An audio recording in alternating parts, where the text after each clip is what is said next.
Hello and welcome to Foreign Policy Focus. This is episode 145 and I am the show's host, Kyle. Joining me on today's show is Will Porter. Will Porter's been a frequent guest on the show, but for those of you who don't know him, he's a freelance writer who's an expert in Middle East affairs, and his work can be found at antiwar.com, the Libertarian Institute. Hey, Will, how's it going? I'm good, Kyle. I'm always glad to be on the show. Thank you for having me. Yeah, thanks for coming on. The show, like Will's work, could be found at the Libertarian Institute. It can also be found at foreignpolicyfocus.libsyn.com and on Facebook at the Libertarian Union. So I brought Will on today's show to discuss Rex Tillerson's speech on Syria that he gave at the Hoover Institute, I believe in the middle of last week. This was a pretty long speech. It was a half hour, and basically, I guess what he's doing is laying out Trump's Syria plan moving forward.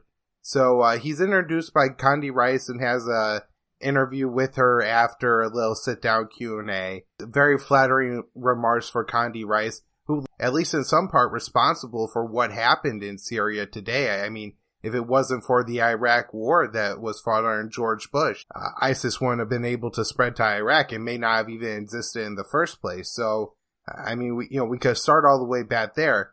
But Rex Tillerson lays out a narrative pretty early in his speech where he kind of tells us what's happened during the Syrian war.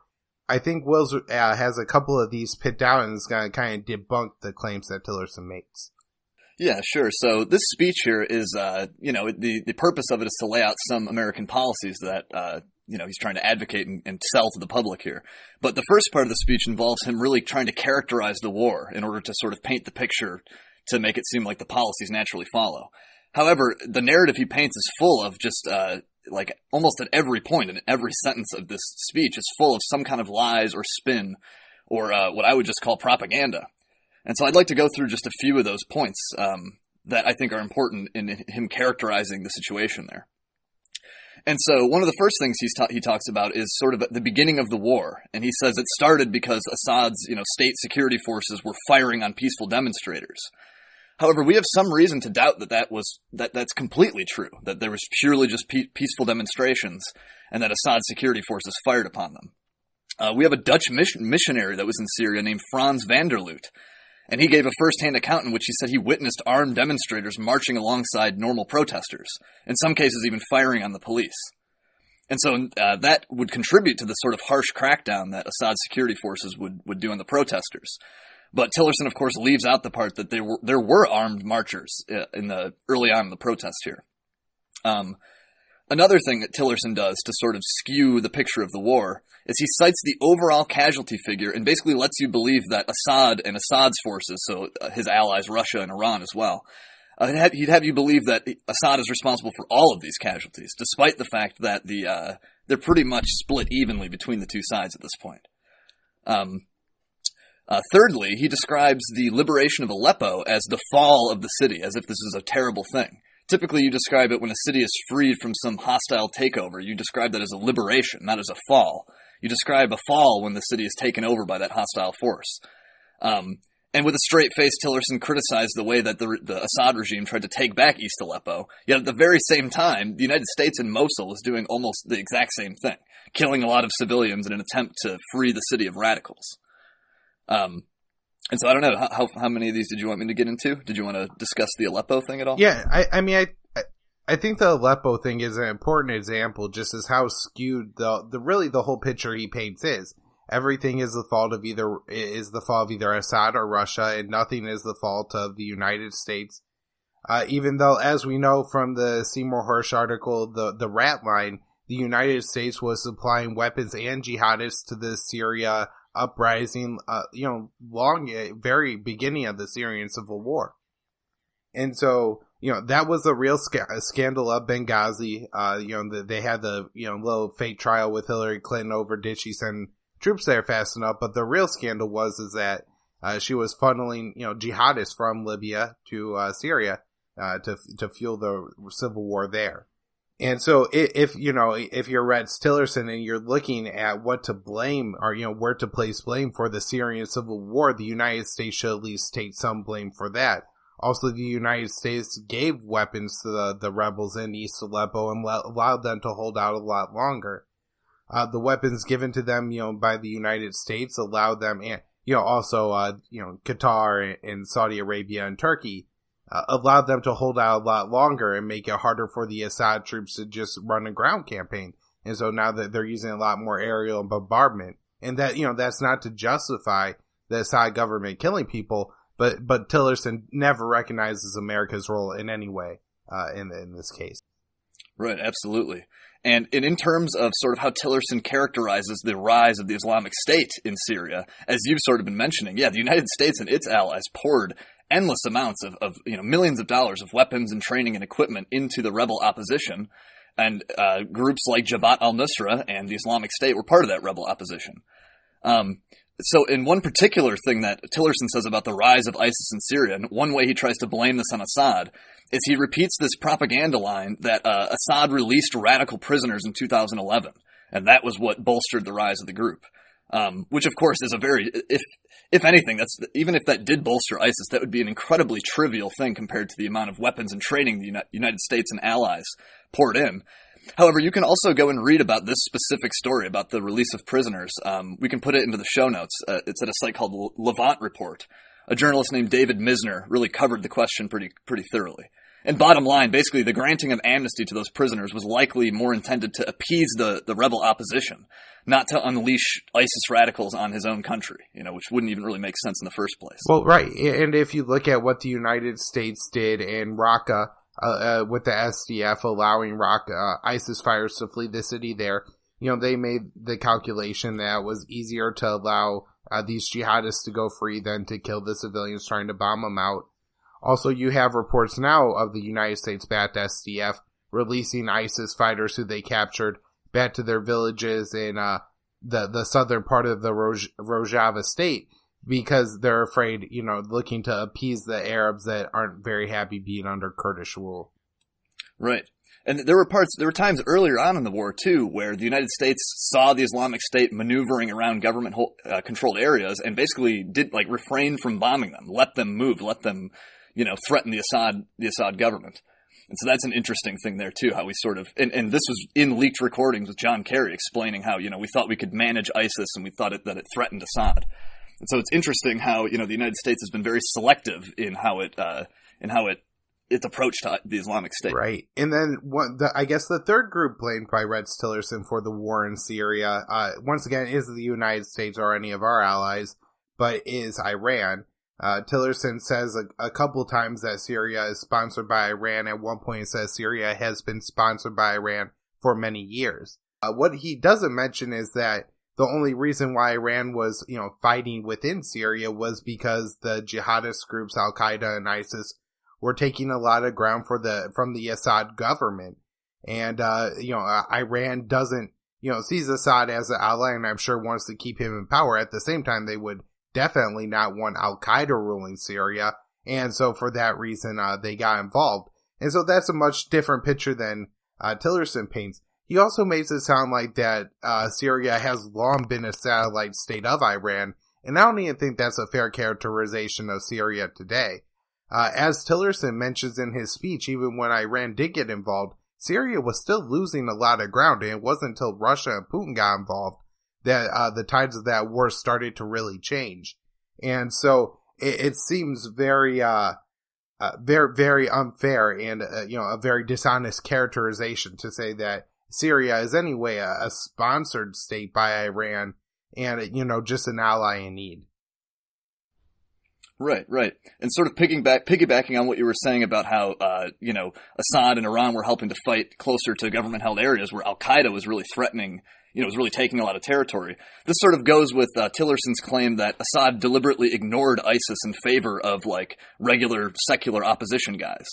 But that ignores the fact that there were major jihadist factions that were part of that very same opposition. And ISIS was more powerful in sort of the rural eastern part of the country. And Assad was trying to focus on areas closer to the west, closer to the more urban the urban centers in Syria. And so, of course, Tillerson tries to portray that as, he's just ignoring the Islamic State in Syria. Even though, as we saw over the summer, we covered it on the show, when the Syrian Arab Army and its allies were trying to maneuver further out east, they were bombed several times by the American Air Force and by American drones. which culminated in the shoot-down of one Syrian jet. And so even when the Syrians were trying to make their way out east to contest the Islamic State, the Americans were making it hard for them. And so isn't that, an interesting detail? Right. And these are some of the, I think, strategic errors, or the kind of strategic lies that Tillerson is trying to explain to give the United States a more strategic reason, the national interest kind of line for the reason we had to fight. He also goes the responsibility to protect Route 2 and points out a couple, maybe humanitarian issues with Assad. He paints Assad as somebody who was always an ethnic and religious, oppression in Syria. But when you look at the landscape of the Middle East and see, states like Israel and Saudi Arabia and the UAE, Syria has long been a far less repressive state than all of those states. And so it seems once again, very unfair to say that the United States needs to take military intervention in Syria when at the same time we support governments who are far more hostile to their own civilians. Right, absolutely. I mean, find me a regime in the region that is fully inclusive and that has fully secular politics. No, Syria is not it's not a Western style democracy. However, so what? Neither are any of the countries in the region. But you had mentioned the R2P rationale, which is funny. That's sort of like an Obama administration carryover, that term. It's like a liberal internationalist term. But of course, Tillerson also invokes the April Khan Sheikhoun alleged gas attacks, which we've covered in depth on this show. But I can quickly just sort of, go over that. A journalist named Seymour Hersh really, I think, did the lion's share of debunking of this claim, where he interviewed a security official or former military security official who basically corroborated that it was very likely not a gas attack. It was likely a conventional munitions strike on a rebel command center. And that that the Russians had shared this information with the Americans, and the Americans had vetted it, and it was all fine. However, Donald Trump became set on some kind of military response once the media started reporting that it was a gas attack. And so we have lots of reasons, though, in addition to Hersh, to doubt that this was a gas strike. We have the reporting of a guy named Gareth Porter, who gives us some reason to believe that there may have been contaminants that make it look like there was a sarin attack, but not a sarin attack itself.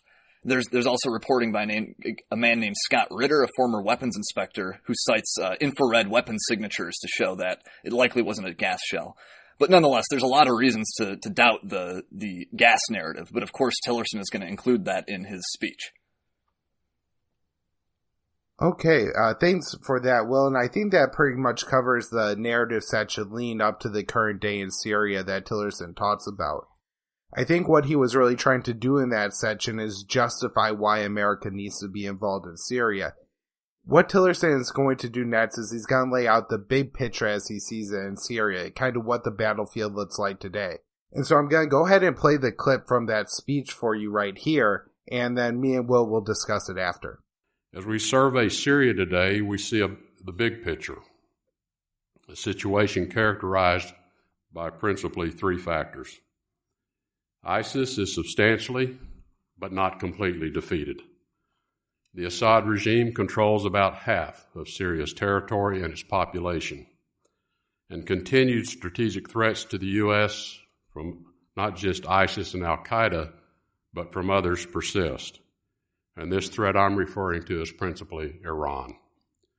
As part of its strategy to create a northern arch stretching from Iran to Lebanon and the Mediterranean, Iran has dramatically strengthened its presence in Syria by deploying Iranian Revolutionary Guard troops, supporting Lebanese Hezbollah, and importing proxy forces from Iraq, Afghanistan, Pakistan, and elsewhere. Through its position in Syria, Iran is positioning to continue attacking U.S. interests, our allies, and personnel in the region. It is spending billions of dollars a year to prop up Assad and wage proxy wars at the expense of supporting its own people. Okay, well, so listening to the clip, what were some things that stood out about the way Tillerson looks at the situation right now in Syria? Yeah, so I think Tillerson breaks down his view, his big picture view of Syria into three ways. He says that ISIS is mostly defeated. He says that Assad, he sort of refers to the situation of governance where Assad only governs half of the country. And then he refers to the dire menace of Iran, the strategic threats presented by Iran. And so just taking those on one by one, it is certainly true that the Islamic State has sort of been chased back into an insurgency and is no longer a statelet. And so I can't really, in a descriptive sense, I can't dispute Tillerson there. Now, in terms of what he's going to say, that means, like what conclusions he's going to draw from that, of course, are going to be that the U.S. has to stay there in order to contend with the remnants of ISIS. And of course, I disagree with that. Secondly, in terms of governance in Syria, yeah, it is true that Assad doesn't control the entire country at the moment, but that's no thanks to the United States, who's not been helping with this. The United States, as I mentioned, has been making it very hard for the Syrian government to maneuver in its own country, in the eastern parts of the country, because there's this hostile, invasion occupation force there of several thousand soldiers and, even more militiamen who've been trained and backed by them. And so it's certainly true that there's a very complex situation in terms of who holds territory in Syria, and it's going to have to be reconciled, and it's probably going to be a lengthy process. But the United States can't really help there in terms of being this hostile foreign occupier of the country, as if they're going to mediate that. And then third, in terms of Iran, Tillerson makes mention of the fact that Iranian forces are in Syria, but, of course, that was to help the Assad regime stay afloat in the first place. But he presents this as some kind of strategic threat to the Americans, the United States, and says that Iran is going to continue to attack American interests. He doesn't really give an example of how they've done that and how them being in Syria attacks American interests. But presumably he's talking about Iran getting weapons to Hezbollah in Lebanon or something. But I mean, has he not heard of an airplane? Even without Revolutionary Guard Corps guys on the ground in Syria, they could still fly a plane to Lebanon and give weapons to Hezbollah either way. And so it doesn't make complete sense how this really follows. The fact that Iran is helping eradicate radicals in Syria, how that translates into more assistance to Hezbollah when they probably could have done that either way. Well, right. And it is very important to remember, too, that the land bridge is this, whether the United States is there backing the YPG, SDF or not. If you look at where the Kurdish state of Rojava is on the map, there's simply southern Iraq connects with southern Syria, where the Assad government controls the territory anyway. So even if the land bridge has already been completed, but as you said, it's a red herring and doesn't matter anyways. I think the other important note there is just that none of this would be the case if America hadn't gone to war in 2003 and overthrown Saddam Hussein. Because had Saddam Hussein been in charge, there would be no potential for a land bridge going through southern Iraq. Iraq under Saddam Hussein was an enemy of the Iranian state, unlike now where they're allies with the Iranian state. Yeah, isn't it interesting how we sort of empower these Iran-backed parties in Iraq, and the next thing we do, we double down and back this Sunni rebellion in Syria, which sort of invites Iran into Syria. And so it seems like everything we do in some way inadvertently bolsters Iran, and then we keep turning around and saying, oh my God, the Iranians, we have to somehow counter their influence. When all along, they're just taking advantage of little openings we give them. Right, and there's a couple other things that Rex Tillerson, I think, conveniently left out of his big picture. That's first, the United States is still protecting Syrian rebels in South Syria around the Al-Tanf base. While the United States, I think, has looked to move away from there. The rebels are still in control there along the, not border with Israel, but along the border with the Golan Heights and Israel-occupied territory there. The Israeli government is protecting rebels, and the Assad regime is struggling to get close enough to wipe them out. And also you have the Idlib province where the former U.S.-backed, CIA-backed rebels who are linked with Al-Qaeda, which is now known as HTS in Syria, is fighting the Syrian government and still controls a significant portion of the Idlib province. The other big problem that the United States didn't want to deal with but now has to deal with is that Turkey has invaded the Afrin province of Syria. While that wasn't the case when Tillerson gave this speech, it was certainly something that Turkey had been threatening for a long time and was very upset by the United States announcement of a 30,000-man border force for the Rojava state. And so now the United States has another problem in that it's NATO ally, and not to mention a NATO ally that holds U.S. nuclear weapons, is now at direct war with the U.S. policy in Syria. Yeah, that 30,000-man border security force, or whatever they're calling it. I mean, how did they not expect that this would enrage Turkey? Turkey has been constantly vocal about the Americans' ties with the YPG, who Turkey insists are allied with the PKK, or the Kurdistan Workers' Party, which Turkey considers a terrorist group. And so, yeah, it should come as no surprise that Turkey is, enraged about this. Right. And, just kind of to update what happened, because this has really been unfolding over the weekend, is Turkey has long been, putting different troops and stuff on the borders, threatening to either take out Afrin or the town of Manbij, but hasn't done so yet. Finally, they went through with it. I think right after the government shut down, there was some speculation maybe they were trying to capitalize on that. Or it was just a matter of timing, because Turkey, I don't know if Erdogan himself went to Russia, but certainly the foreign minister did, and talked to the Russians about Turkey going in and invading Afrin, because it wasn't the United States that was backing the YPG in Afrin, it was actually Russia. And so Russia is now withdrawn, allowing Turkey to carry out these airstrikes. It seems to be that the Russians kind of got tired of the YPG after they agreed to make the 3,000-man border army with the United States as well. And so this, again, is the Kurds, I think, are picking the wrong allies here. Right, absolutely. And just to tie this back into Tillerson's sort of big picture presentation of the country, he said Assad governs half the country. And part of the reason here is because there's a lot of Kurds holding territory up in the north and out in the east. And with American help, the Americans are basically sponsoring Kurdish occupation, in many cases, of Arab cities. And so this, is complicating the situation in terms of how much territory the Assad government can control. Right. And I think the biggest significance is that I guess the United States you would think they would have to really rework their Syria policy now if our NATO ally and, northern border neighbor of Syria is at war with the U.S.-backed troops there. Right. So Rex Tillerson moved on to say that the United States has 5 key end states that the United States would like to see in the result of the Syrian Civil War, and I'm going to go ahead and let Rex tell you what those are right in here. The United States desires 5 key end states for Syria. First, ISIS and al-Qaeda in Syria suffer an enduring defeat, do not present a threat to the homeland, and do not resurface in a new form. That Syria never again serves as a platform or a safe haven for terrorists to organize, recruit, finance, train, and carry out attacks on American citizens at home or abroad or against our allies.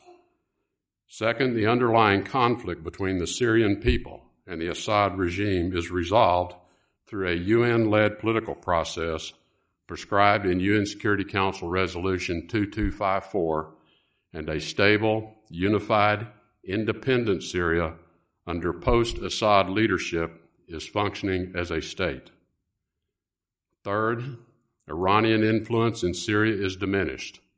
Their dreams of a northern arch are denied, and Syria's neighbors are secure from all threats emanating from Syria. Fourth, conditions are created so that the refugees and IDPs can begin to safely and voluntarily return to Syria. And fifth, Syria is free of weapons of mass destruction. Okay, Will, so what do you think of the 5 key end states? And if you want to go in order and just kind of, I guess, how practical they are, and then what would be, what would the United States have to commit to achieve those end states? Yeah, sure. And then did you want me just to run down all 5? No, you could go, you could say one and then talk about it. Okay, yeah. So the first thing is, Tillerson lays out here the one of the first points that he thinks the Americans have to accomplish is the defeat of ISIS and al-Qaeda, groups like that, and the prevention of the creation of safe havens. So he's sort of repeating the safe haven myth. And of course, this means an American occupation of eastern Syria, as Tillerson himself states very bluntly. So this will involve American presence in the country. And as we've already mentioned, this is also going to involve the training of a 30,000-man border security force, made of mostly Kurds, but some Arabs. And so he basically repeats this myth that leaving Iraq is what allowed the rise of ISIS, and so he draws the expected, wrong lesson from that. That you basically can never leave somewhere once you've invaded, or anything bad that happens after is your fault. And so in this case, if we leave Syria, then, ISIS is going to come back, and that'll be our fault. And so he's got this laundry list of conditions of like how to, these benchmarks of what to, how to defeat ISIS. But I think it's a perfect recipe for sort of mission creep, sort of like what we've seen in Afghanistan, where they just have this laundry list of things to accomplish, and they never really do, but it's a reason to stay forever, basically. Right, and this is the general problem with counterinsurgency is, I think we know from the defected SDF General Silo saying that there's really no Arabs within the SDF. And so this means that the United States is going to try to push a Kurdish leadership, and I think a pretty, Marxist and radical Kurdish leadership on a lot of Arab lands. And these are, traditional Sunni tribal Arab lands. And so this is kind of the recipe for having an insurgency. And so, I think there should be a real debate if the United States actually wants to fight a counterinsurgency in eastern Syria. Right, absolutely. All right, well, let's move on to the second condition. Yes, resolving the political crisis. And so for this, Tillerson is saying that we have to follow the sort of recommendations laid out in the UNSC Resolution 2254. And this proposes to do a few things, but essentially it lays out a process by which negotiations could occur for political transition in Syria. But part of this involves forcing Assad out of power. That's like one of the preconditions, I think. They want new elections and they want to draft a new constitution and stuff. And so this is stuff that the Obama administration, I believe, had sort of pushed for as well. A political transition and Assad must go. But now they're reviving it again right now in the speech that we have to go through with this resolution. And now America is sort of making it its responsibility to see a political transition in Syria, which just seems, that's preposterous. Now we're back to regime change. We're back to a regime change operation. Right. And I think this just goes to the fundamental misunderstanding that the United States policy wants have about the Middle East. And that is if you put somebody in Assad's palace and give him Assad's title, that the rest of the country will treat him like they did Assad. We saw this was a big problem in Yemen, where it's fractured the country and created a civil war. This has been the problem in Libya, where it's fractured the country and created a civil war. And so we're essentially looking to make the same mistake with the same misunderstanding, is that you could put the same guy in a different guy in the same position, in the same chair, in the same place, and nobody cares, because it's not the same thing to them. It matters in the United States who sits behind the desk in the Oval Office, whether you're in New York or Texas or Hawaii, but that may not be the case in Syria. And I think that's a real big misunderstanding that Rex Tillerson has here. Yeah, absolutely. All right, now moving on to the third thing that Rex Tillerson is looking for, and I think maybe one of the most dangerous, and that is the Iranian influence needs to be diminished. So I know we talked about this a little bit, Will, but what kind of chances, what would the United States first, I guess, have to do to make this happen?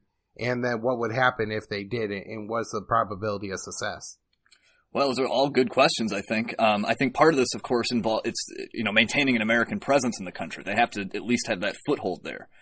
And now this border security force they're talking about, of course, I think the purpose of that is to combat the remnants of ISIS. But who knows what they're going to try to do in terms of locking down the borders and seeing who goes where from Baghdad, out of Iraq through Syria, and seeing how things are moving in that regard, in those regards. Yeah, I don't think it's super likely that Iran will leave Syria before the crisis there is solved. Like, the whole reason they're there is to assist Assad, and so I don't think American pressure is going to be the thing that makes them leave. But I think perhaps what we'll see mostly from the Americans is that border security force. We have to see what they intend to do with that. Are they going to police the borders for Iranian weapons shipments, or are they policing the borders for ISIS, or what? Right. I think this is a pretty unlikely thing to happen.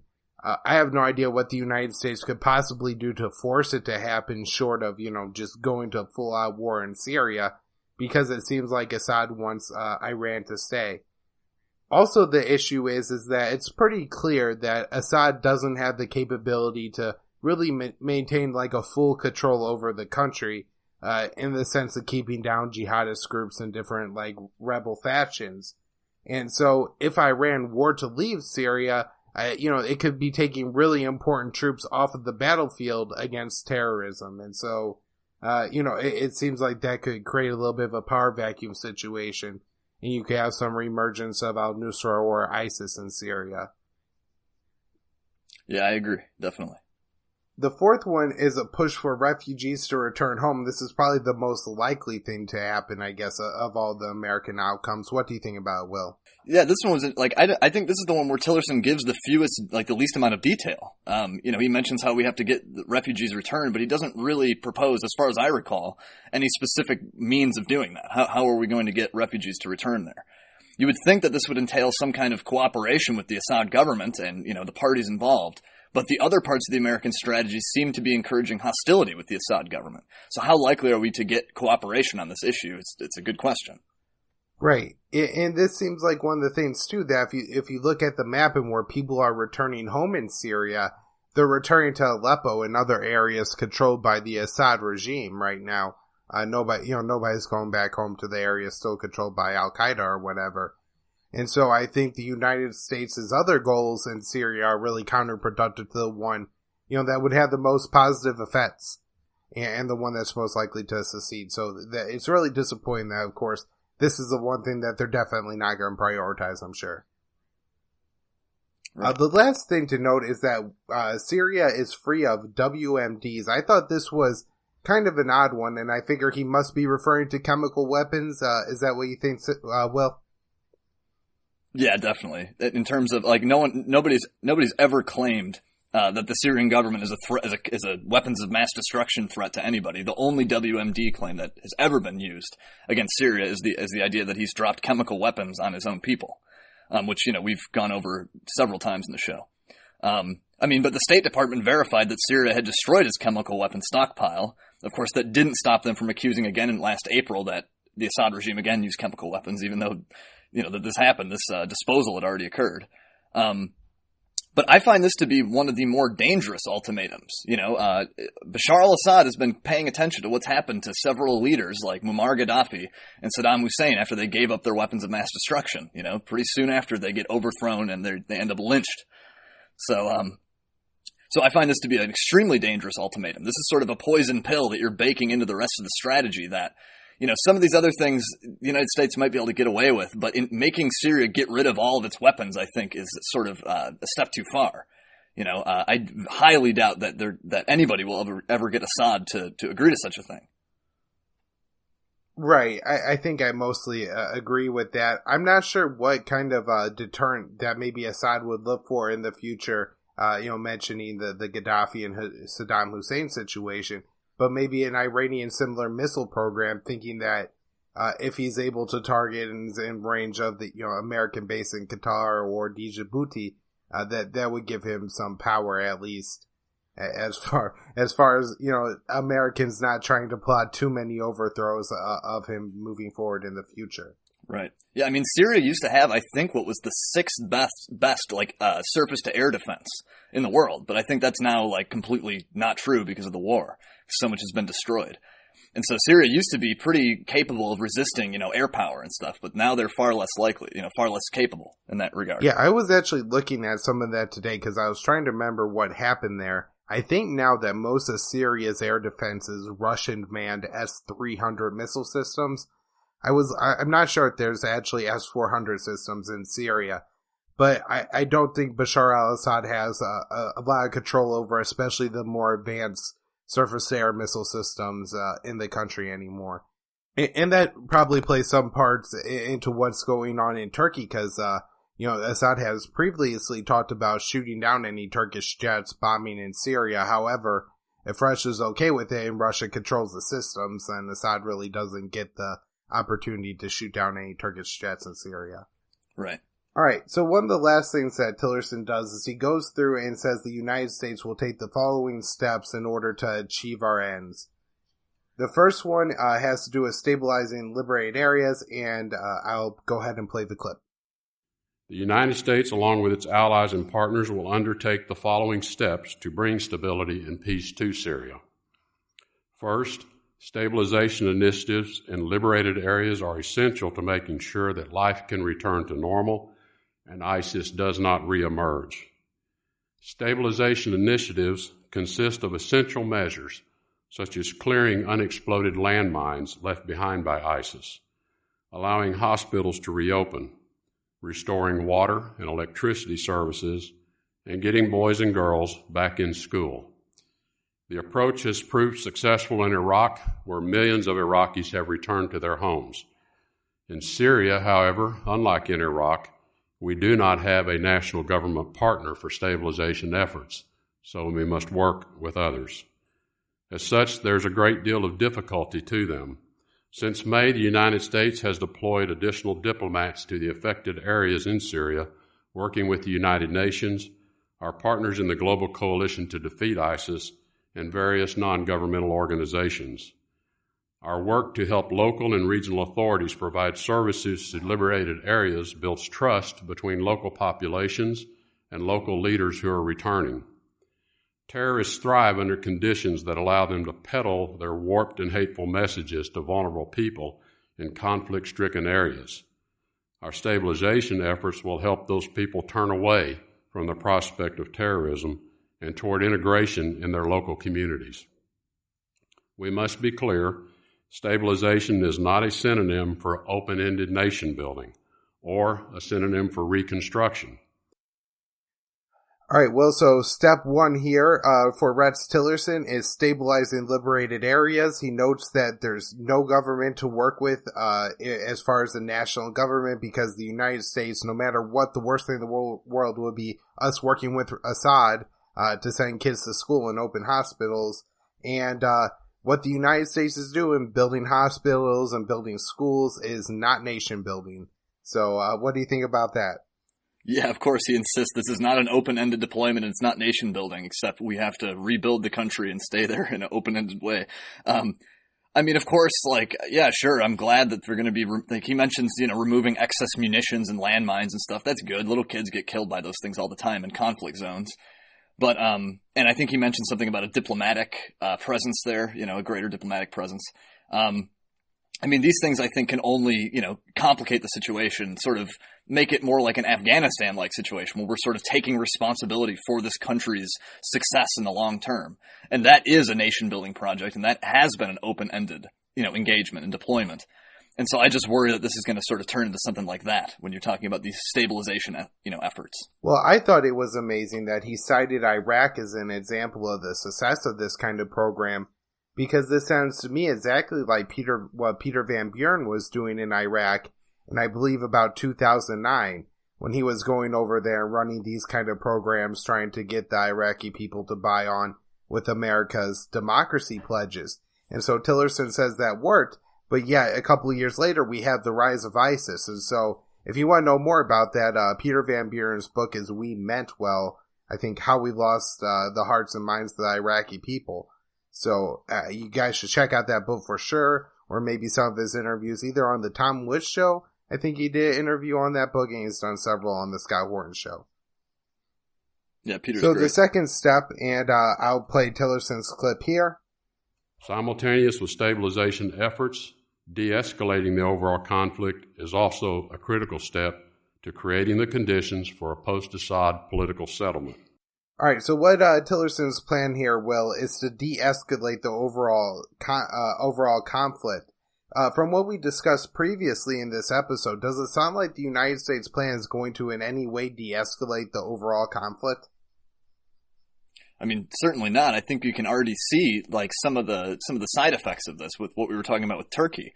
This 30,000 man border security force is not just like a neutral thing. It's something that's bound to set off more conflict in the region. And so I'm not sure how this incredibly destabilizing, complicating, factor in the situation, being the United States, I'm not sure how they can bring stability to it, or bring a de-escalation to the situation. Right. That was exactly going to be my point. Is just how short-sighted the United States government must be that they didn't know what the actions of a major ally would be a week before when they announced this plan. I mean, it was like 3 days between Tillerson giving this speech and Turkey deciding to bomb Syria. And so it just seems amazing that the United States wouldn't know that was going to happen. And that kind of takes us into the third point, and I'll play that clip here. On counterterrorism, we will continue to work with allies and partners, such as Turkey, to address the terror threat in Idlib and address Turkey's concern with PKK terrorists elsewhere. Al-Qaeda is attempting to reestablish a base of operation for itself in Idlib. We are actively developing the best option to neutralize this threat in conjunction with allies and partners. This is where we get Tillerson saying that the United States is going to work with Turkey. So, Will, what kind of partner has Turkey been so far, and what role has Turkey played in the Syrian Civil War? Turkey has had a very sort of mixed role. They seem to play both. They play both sides pretty effectively. We've seen sort of different relations with different powers in relation to Turkey for a while here. So earlier on in the conflict, Turkey was a major conduit of weapons and fighters into Syria, of radicals, anti-Assad, opposition fighters. The CIA, I believe, as we've discussed on prior shows, was funneling weapons through Libyan arsenals through the Turkish conduit into Syria, and so they were definitely an anti-Assad force. But then we've also seen throughout the conflict, Turkish diplomats meeting with Syrians and Russians, and sort of they seem to make up a little bit, and then Turkey gets mad and bombs Syria. So it's been very mixed. Turkey's role in this has been sort of complicated, but primarily Turkey's concern with Syria, I think, is obviously the Kurds in the north. And so it's a very strange relationship the Americans have with the Turks, where we're backing their dire enemies, but also sort of inviting them to participate in the conflict. So who knows how this will turn Right. out. Over the course of the Syrian Civil War, Turkey has shot down a Russian plane. They've armed and helped bat the rebel groups, including rebel groups that are absolutely linked with al-Nusra. I believe they bat the al-Zinki group, and part of the kind of Turkish rebel coalition that exists right now includes HDS, Terror al-Sham, and al-Zinki. You also have them allowing exports of ISIS oil through their borders, constant threats against the YPG and the Kurds. And, like I said, it just goes to show how, I guess, bad the United States government is at foreign policy, that they wouldn't realize the importance of attacking the Kurds to their NATO ally, to the fact that the United States is continuing to bat them and telling them to knock it off when Turkey has just invaded Syria to take a stand against this. So getting into the fourth point that Tillerson makes here, and I'll go ahead and play that clip. The Assad regime clearly looks to Russia as a guarantor of its security. Russia, therefore, has a meaningful role to play in persuading the Assad regime to engage constructively in the Geneva process. The plan for the United States here is basically to get Russia to put some pressure on Assad. And I guess, Will, do you think Russia has any incentive to go along with this? And what could Russia do? Now, I could foresee perhaps some kind of deal being made with American officials, with the Trump administration, and with Russian officials, where Russia kind of decides, like, for example, in 2013, when they brokered that deal to get rid of get rid of Syria's chemical weapon stockpile. That was not really something that Russia probably had much of an interest to do, but yet they did it anyway, maybe in the spirit of trying to, de-escalate certain things. Because, of course, the Russians know that the Americans are trying to meddle their way into this situation constantly. And so maybe trying to ameliorate that here and there might be within their interest.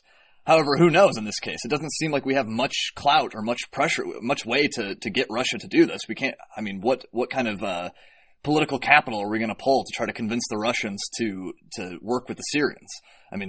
We might as well be trying to work with the Syrians themselves in that case, which is not a good prospect. We sort of have a cold shoulder from them. It's probably going to be similar with Russia. Right. It seems like the United States, if they want to work with Russia to negotiate a grand bargain, maybe they could at this point. Maybe they could give the Kurds some small amount of autonomy and then turn over the lands in South Rojava back to the Syrian army, allowing Assad to have access to the oil fields and them not having to fight in a counterinsurgency there. And the Turks may not be happy with it, but maybe you can make a deal with them where you give them some money or something, that stabilization allows all those refugees in Turkey to go back home, and Erdogan would maybe see that as a benefit. But with the conditions that the United States lays out, there's no way Assad or Russia will ever agree to a deal. And remember, while Russia has supported Assad, Assad still has an army. And so even if, Putin tells Assad to get out of town, that doesn't necessarily mean that Assad has to say, okay, master, and leave. Assad could say, no, I'm going to sit here in Syria and fight, against a superpower. Why not? And so, I don't think Russia has that influence that the United States thinks they do. A similar mistake to what they made thinking China had a lot of influence to play off of North Korea in the past. Right. Although I must say that I would like to see that kind of thing. I think that would be, like, out of all the potential options here, I think greater American cooperation with the Russians, with the Iranians, with the Assad government is better than, keeping this division, where it's basically a hostile occupation force who maintains no ties with the legitimate rulers of the country. Legitimate as they could be, I guess. Right. Good point there, Will.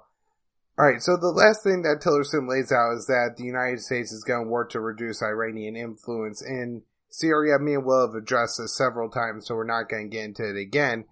Just to wrap up the show here, Will, what do you have for just overall takeaways of this speech? Yeah, this speech, I think, it has sort of two sections. It's like painting the narrative, painting the picture of what Syria is like. And it does so very selectively to make it seem like these policy prescriptions follow naturally. But of course, as we discussed in this interview, he leaves out a lot of facts, and he repeats a lot of outright lies or propaganda or spin about it. And so, of course, I think it's like the worst kind of combination. It's a bunch of lies and spin, and then he takes the very worst lessons out of it, and the very worst policy prescriptions come out of it. Which is always, America's role in the world is to basically be the police force to ensure that, unsavory regimes don't exist, and to ensure there are no militant or criminal safe havens anywhere. That this is sort of reinforcing our overall role in the world, and which is one that we're highly critical of. So this speech, I think, is mostly bad news. Right. I completely agree with that. My takeaway is just how bad the United States foreign policy is. I mean, if you look at it, they had no idea of what Turkey was going to do. Obviously, the best way to prevent terrorism threats to the United States coming out of Syria is to let Assad rule the whole country, because he'll at least work to keep these factions down, who he's been fighting a civil war against for the past 6 years. And then also, just, I'll go ahead and play this clip here of Tillerson explaining the complex situation in Syria. We recognize Syria presents many complexities. Our proposed solutions will not be easy to achieve, but it is necessary to proceed in these ways for the sake of our security and that of our allies. We will not repeat mistakes of the past in Iraq, nor will we repeat the mistakes made in Libya. Well-intentioned military interventions, independent of stabilization and political strategies, give rise to a host of adverse unintended consequences. And if you listen to that, what he says is that we don't want to turn Syria into Libya. But the way you turn Syria into Libya is by forcing Assad out of power at this point. Maybe there's a political situation, a political movement yet to rise up in Syria. But the way it exists in that country today, the bones of it really aren't there. The country's just getting over fighting a brutal civil war where the opposition was taken over by Al-Qaeda and ISIS, and for the United States, it seems like the best policy is just to go home at this point. Absolutely agree, man. All right, well, I think that's where we'll wrap up the show for today. Do you want to tell the audience where they can find you and what you're doing right now? Yeah, sure. You can find me on Twitter at WKP ANCAP. You can find a lot of my freelance work at the Libertarian Institute, both in the blog section and in the featured articles section.